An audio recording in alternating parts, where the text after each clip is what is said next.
The house was unnaturally quiet that evening, the kind of silence that presses against the walls and fills the air with a weight heavier than the richest drapes and thickest carpets could absorb, as if every corner held its own secret, every shadow carried its own story. Daniel Cross stood at the doorway of his son's room, his hand resting lightly on the frame as he watched Ethan lie in his motorized bed, the once vibrant boy reduced to a body that refused to obey him, his limbs still beneath soft blankets, the rise and fall of his chest the only movement betraying life. The city outside gleamed through the floor-to-ceiling windows, lights blinking in patterns that meant nothing, a stark contrast to the dim interior where time seemed to move slower, almost suspended, as if mourning alongside them. Memories flooded Daniel, a tidal wave of sound and sensation. Ethan running across beaches, shouting in joy as the wind tugged at his hair. The small victories of childhood, scraped knees, and triumphant laughter, the proud smile on his father's face as he lifted him onto his shoulders.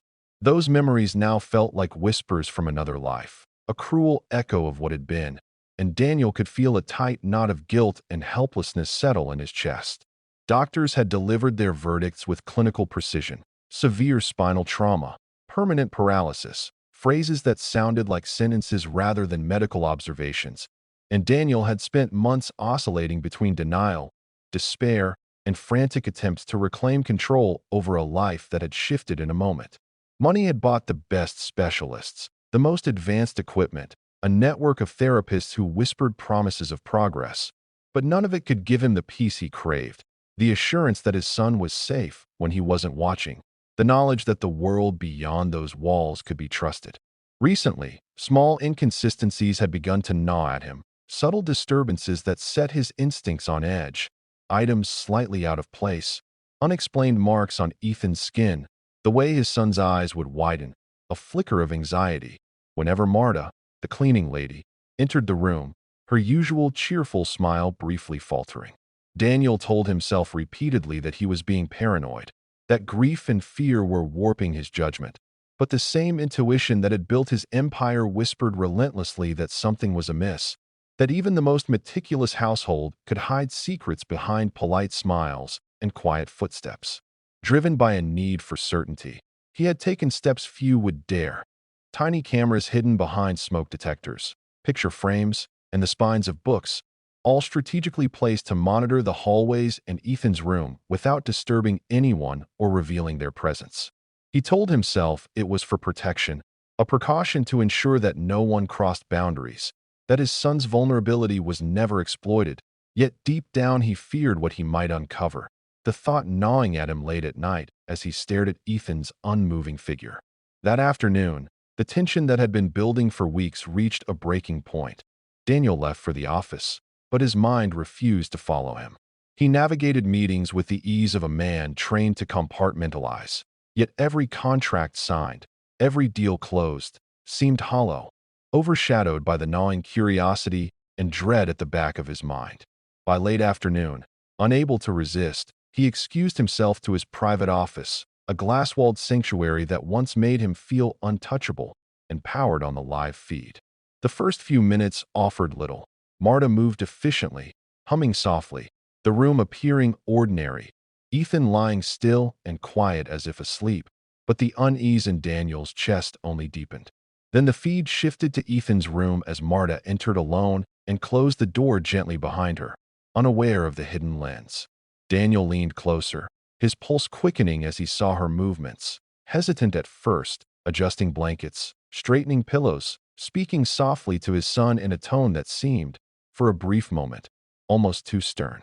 A wave of anger and protectiveness surged through him. How could anyone be rough with his child, the one thing he had sworn to safeguard at all costs?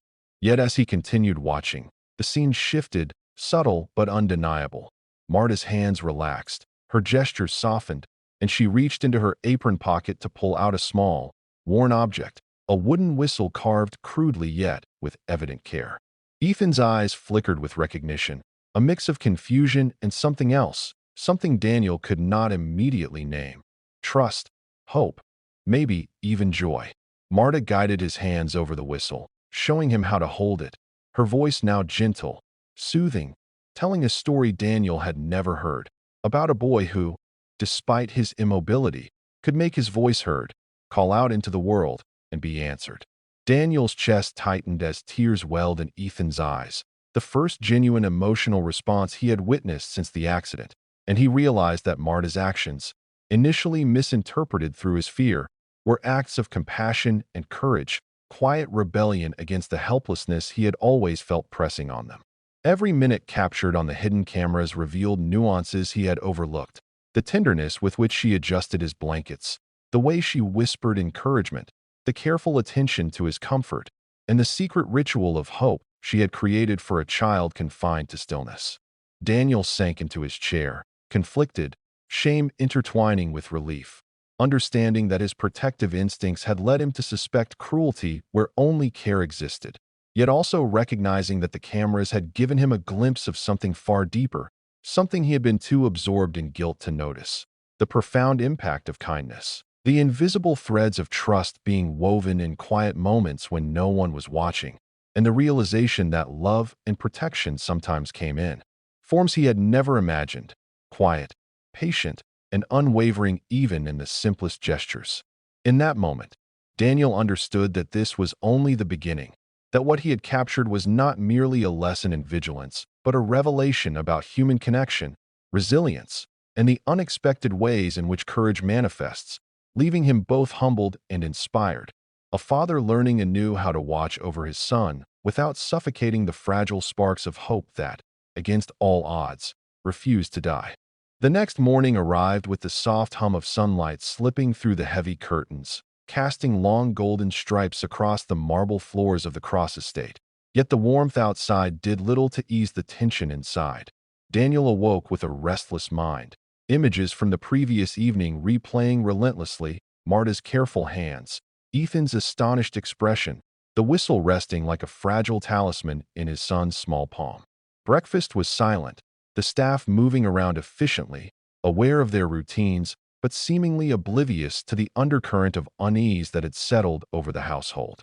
Daniel forced a smile at his son, leaning closer to adjust the blanket, careful not to disturb the small ritual Marta had begun, and he noticed Ethan's eyes linger on the whistle, tracing its contours with delicate fingers, as if memorizing its shape and promise.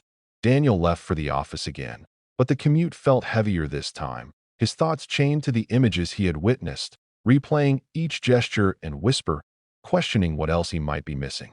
At work, the city buzzed around him, unaware of the storm inside a billionaire's mind. The boardroom felt sterile, full of polished voices discussing mergers and acquisitions that suddenly seemed meaningless, and Daniel found himself staring at the polished oak table, imagining it as nothing more than a barrier between him and the vulnerability he had left at home. By mid-morning, he could no longer resist. He discreetly accessed the feed again, his fingers trembling slightly as he bypassed notifications and alerts, trying to remain calm as the live images loaded on his tablet.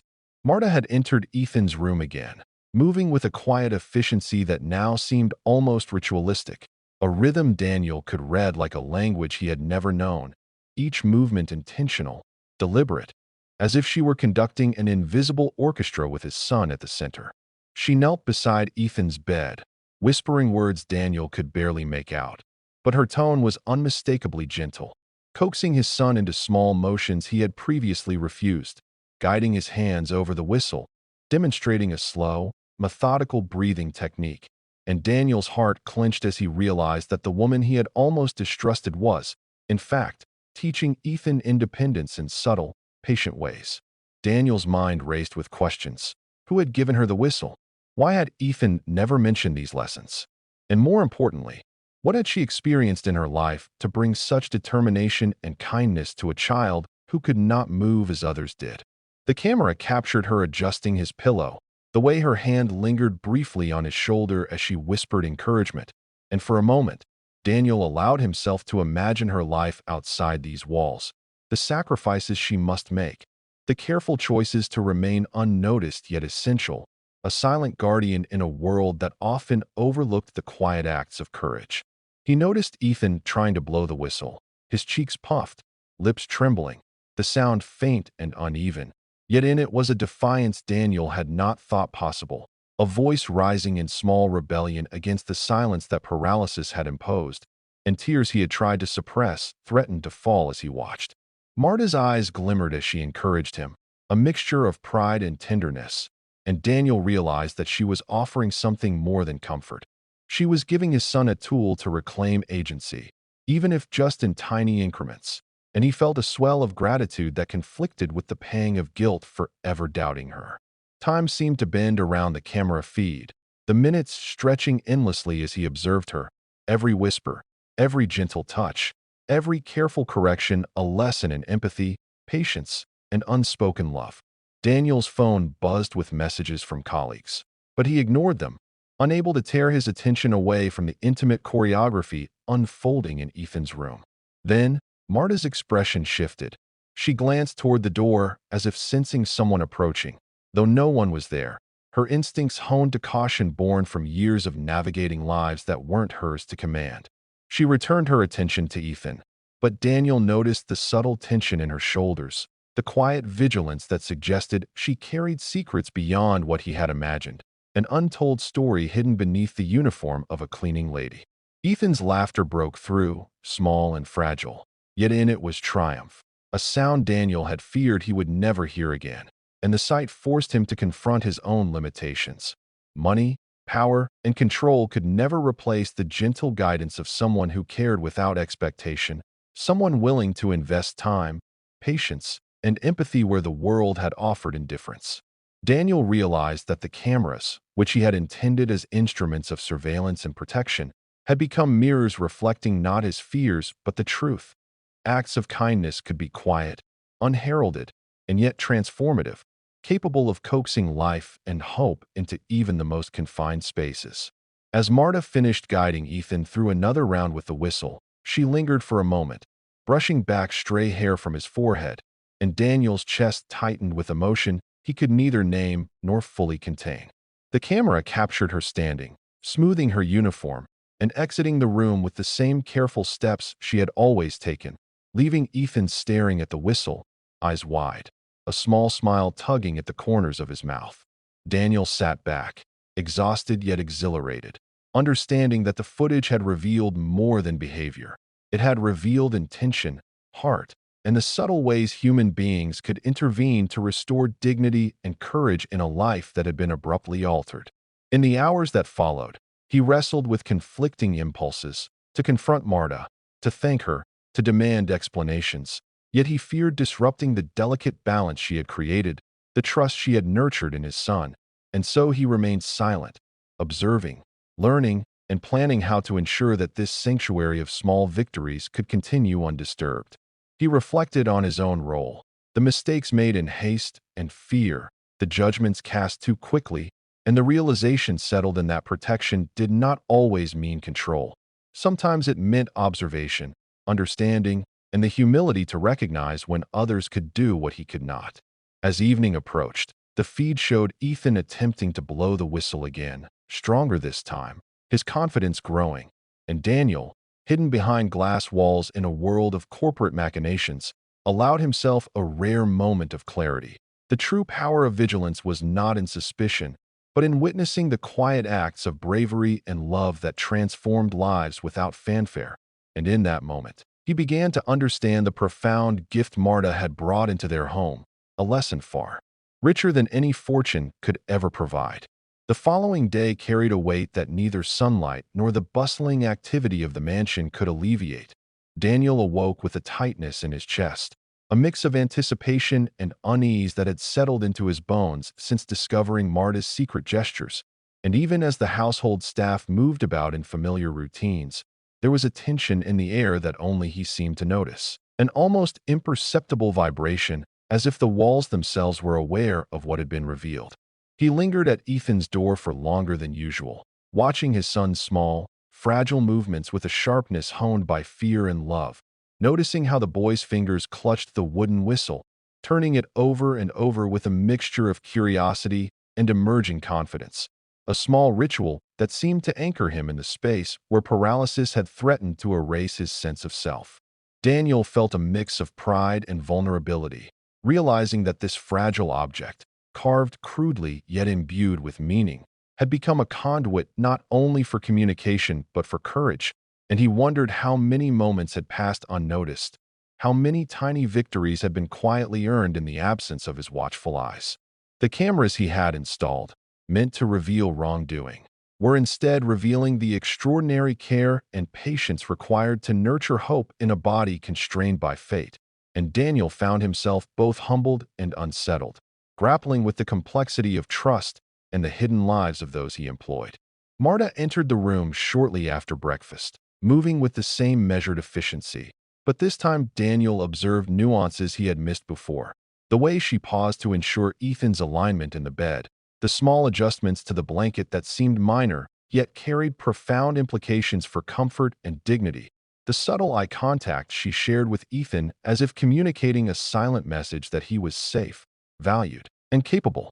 Daniel's pulse quickened when she knelt beside his son, whispering instructions and encouragement, demonstrating how to use the whistle to call for assistance or signal presence, her voice a careful melody that blended authority with empathy. And he realized that this ritual had transformed into a lesson in self-reliance, teaching Ethan to assert himself in ways his body no longer allowed without creating dependence on others. He watched, riveted, as she guided his son's small hands along the whistle's length, helping him position fingers with patience that seemed limitless, and he felt a pang of guilt, recalling the suspicion and doubt he had harbored, the invasive thoughts that had driven him to hide cameras rather than trust the quiet professionalism of someone devoted to his child's care. Time seemed to slow, each motion magnified on the screen, each whispered word weighted with intention and significance, and Daniel's mind reeled with recognition that he had been blind to the subtle heroism present in acts that went unnoticed because they did not demand acknowledgement, did not require praise, yet shaped the contours of Ethan's recovery in profound ways. As the minutes unfolded, Ethan's expressions shifted from hesitation to tentative joy, his lips parting in small sounds as he attempted to blow the whistle, each breath a declaration of agency, each effort a step toward reclaiming a fragment of the life that had been abruptly constrained. Marta's eyes softened as she encouraged him, guiding his movements, and Daniel's chest tightened with emotion so raw it nearly rendered him breathless. The sight of another person investing genuine care in his son overwhelming the protective instincts that had once manifested as suspicion. Suddenly, Marta's demeanor changed subtly. She glanced toward the doorway, tilting her head slightly as though sensing someone else's presence, yet no one entered. Her gaze returned to Ethan, but attention lingered in her shoulders, the slight narrowing of her eyes conveying vigilance born of experience, an understanding of boundaries and consequences he had only begun to fathom.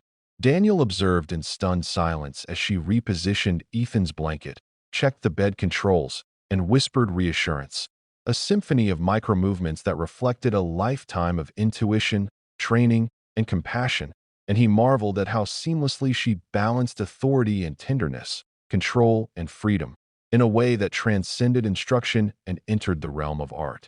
The camera caught Ethan's laughter, small and fragile at first, then more confident, the sound rising in defiance against the stillness that had long dominated his life. And Daniel felt a surge of gratitude and humility, understanding that safety and healing were not achieved through surveillance or fear, but through trust, patience, and the courage to allow someone else's kindness to enter fully into a vulnerable space.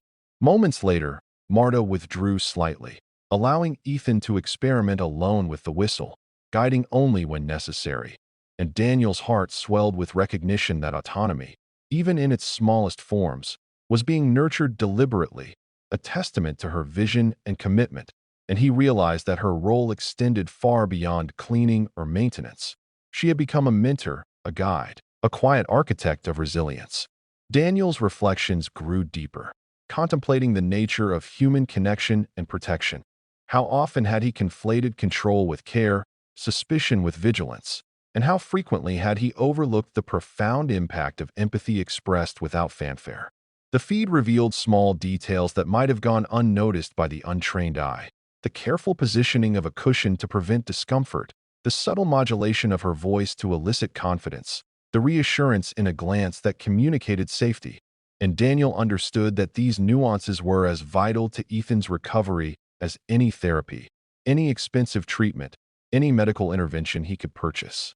By the time Marta concluded her session, helping Ethan lie comfortably and ensuring that the whistle was within reach, Daniel felt a profound mix of relief, admiration, and introspection, recognizing that the woman he had almost doubted had become indispensable, and that the cameras, initially tools of suspicion, had unveiled a complex tapestry of trust, dedication, and compassion, teaching him that protection often meant observation, understanding, and the humility to appreciate the quiet.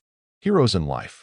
As Marta exited, smoothing her uniform and moving through the hallway with careful steps, Daniel remained frozen, processing the depth of what he had witnessed, the lessons in courage, independence, and hope imparted in silence, the transformative power of small gestures, and the realization that true vigilance required more than fear.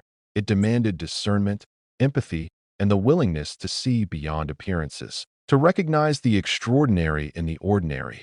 And in that awareness, Daniel found a tentative peace, knowing that for the first time since Ethan's accident, he was not only watching over his son, but learning from those who nurtured him in ways he could never have imagined.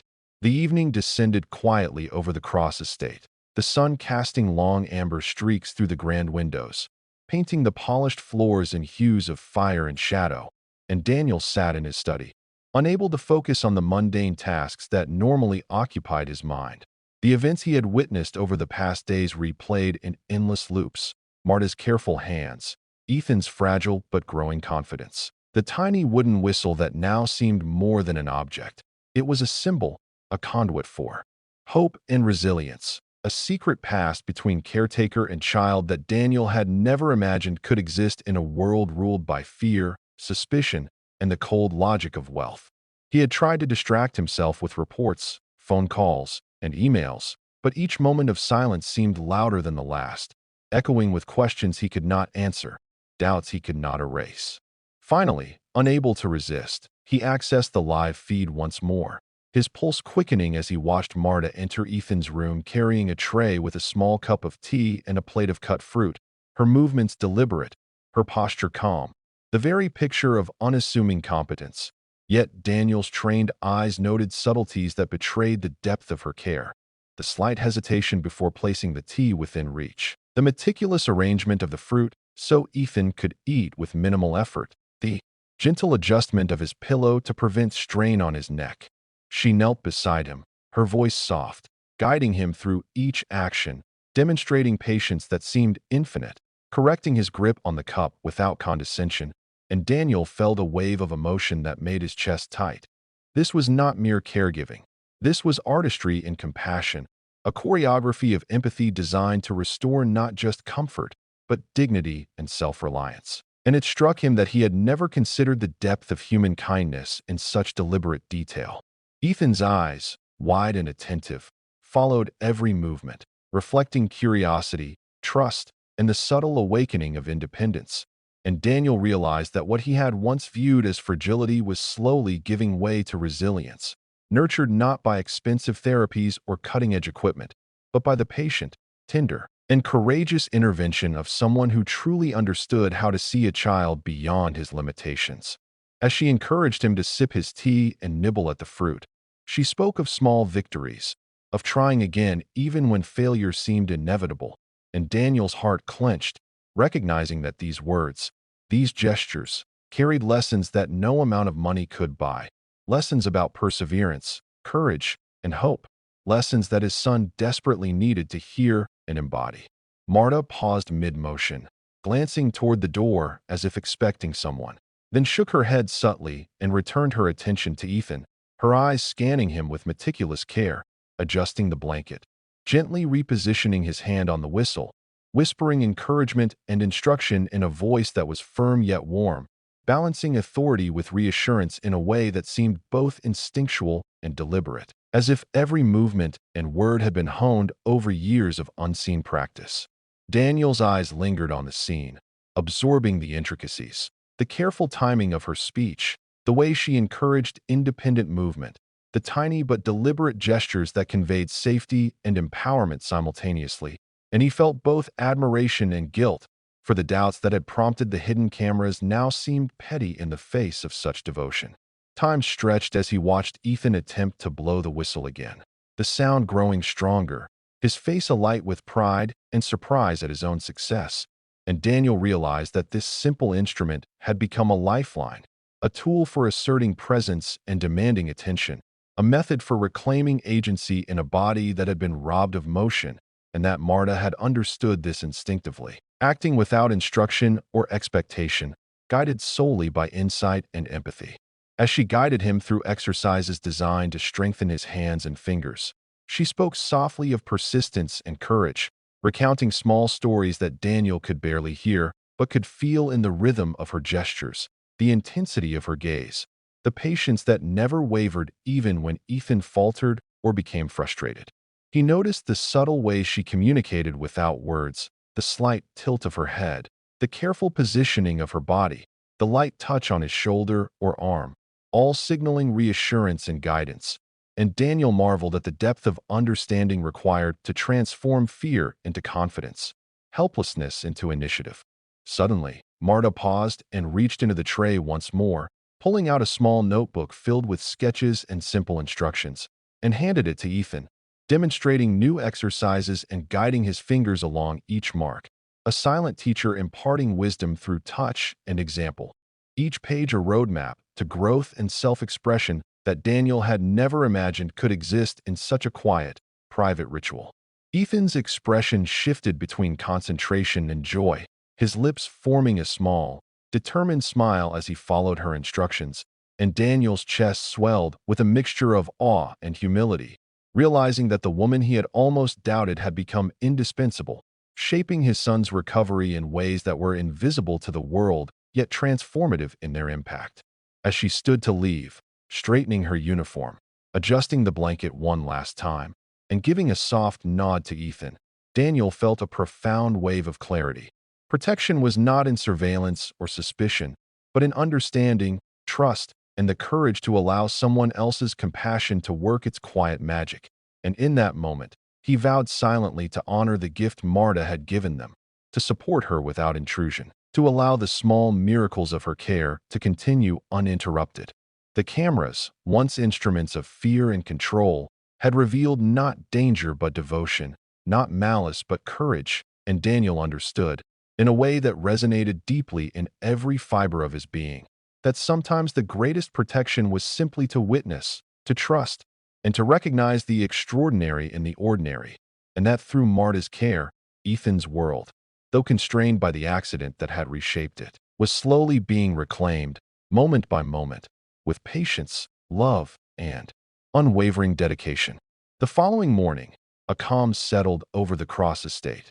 But for Daniel, calm was no longer simple. The past days had shifted something fundamental within him, a subtle reshaping of fear into awareness, suspicion into understanding, and he found himself standing at Ethan's door before breakfast, hesitant to disturb the delicate rhythm that Marta had established, yet unable to resist witnessing the quiet miracle unfolding once more. Ethan lay in his bed, the wooden whistle resting near his hand like a talisman of hope, and Daniel noticed the faint smile tugging at the corners of his son's lips, the light in his eyes that had begun to return after weeks of guarded stillness, the small, precise movements of his fingers as they toyed with the whistle and traced the contours of the blanket. A silent rehearsal of autonomy and confidence that no medicine or therapy could manufacture alone. Marta entered, as always, her presence unassuming yet commanding attention through the sheer force of patience and skill. She carried a small box of colored pencils and paper, placing them gently on the bedside table, and Daniel watched as she guided Ethan's hand to draw simple shapes, encouraging him to express himself despite the constraints of his body, each movement a triumph. Each mark on the paper a declaration that he was still capable, still alive, still learning to navigate the world. In a new way, her voice was steady, soft, and insistent, a melody of reassurance and instruction, reminding Ethan that small victories mattered, that persistence outweighed perfection, that courage was not the absence of fear, but the willingness to act despite it. and Daniel felt a lump in his throat as he realized that the woman he had once doubted had become the architect of his son's renewed spirit. Minutes stretched into hours, the mundane act of drawing and experimenting with the whistle transforming into a lesson far beyond physical therapy. Self-expression, independence, resilience, and the first sparks of confidence that had been dulled by tragedy began to shine once more, and Daniel could almost hear his own heart learning to trust again, to release the constant grip of fear that had ruled him since the accident. Marta paused to adjust Ethan's posture, brushing a lock of hair from his forehead, her eyes reflecting both warmth and vigilance. And Daniel noticed the subtle exchange of glances between them, a silent communication, a covenant of trust that no amount of money, technology, or parental oversight could replicate. For the first time, he allowed himself to see the layers of devotion, insight, and courage embedded in her work, recognizing that protection was not merely physical oversight, but emotional scaffolding, the creation of safe spaces where growth could occur, where hope could be nurtured, where the fractured pieces of a life could begin to reassemble themselves into something resilient, something alive. Ethan attempted to blow the whistle again, this time producing a clear, sustained note, and the sound, simple yet profound, filled the room, carried with it a sense of accomplishment and newfound agency. Marta clapped softly, encouraging him, smiling in quiet triumph. And Daniel, observing from the shadows, felt tears prick at the corners of his eyes, a mixture of relief, pride, and gratitude that overwhelmed the decades of control and skepticism that had defined him. The camera captured the final moments of her session. She helped him return to a comfortable position, placed the whistle within easy reach, and whispered one last instruction about using it whenever he needed courage or to call for attention. The ritual completed with a grace and precision that made the ordinary seem sacred. As Marta stood and adjusted her uniform, preparing to leave the room, Daniel realized that the hidden cameras, initially instruments of suspicion, had inadvertently become witnesses to transformation, documenting a silent heroism that defied his expectations and reshaped his understanding of care, trust, and resilience. He thought of the countless hours he had spent worrying, controlling, doubting, and realized that the greatest protection he could offer Ethan was not surveillance, but faith in those who acted with integrity and love, in those who, like Marta, had chosen to invest in his son's life without claim to recognition or reward. Ethan's laughter, quiet yet resolute, followed her footsteps as she exited, and Daniel felt a profound sense of closure and clarity. The cycle of doubt, fear, and suspicion had given way to understanding, hope, and appreciation for the quiet forces that shape recovery and nurture courage. Standing there, watching his son clutch the whistle, eyes bright, fingers moving with renewed confidence, Daniel made a vow that he would no longer let fear cloud his judgment, that he would honor the work of those who cared for Ethan, and that he would celebrate even the smallest victories, recognizing them as triumphs of spirit over circumstance, courage over limitation, and love over despair. For Daniel, the cameras had revealed not betrayal, but compassion, not negligence, but heroism, not danger, but the extraordinary power of simple, deliberate acts of care. And as he stepped closer to Ethan, brushing the blanket gently over his son's legs, he felt a warmth, a connection, and a renewed sense of purpose.